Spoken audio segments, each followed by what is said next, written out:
c'est un arrêté préfectoral qui fait grand bruit en Moselle.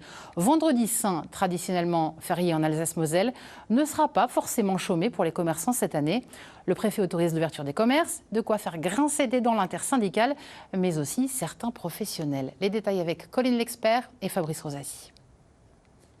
Certains rideaux risquent de rester fermés vendredi saint, malgré l'autorisation préfectorale parue le 23 mars.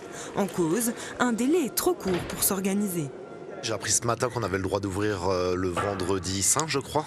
Et je l'ai appris ce matin, là, il y a 10 minutes. Tout ce qui contribue à permettre au commerce messin de se ressourcer et d'être dynamisé, c'est toujours une très bonne chose.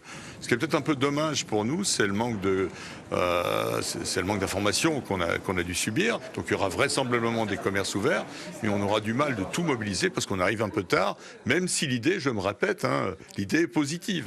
Du côté des Mosellans, entre attachement aux traditions religieuses et enjeux économiques, les avis sont mitigés. C'est une loi qui a été comme ça, pourquoi qu'on la change maintenant? Moi, dans le temps, je travaillais, donc j'étais content d'avoir le vendredi saint. Vous, vendredi prochain, vous irez dans les commerces? Non, pas un vendredi saint.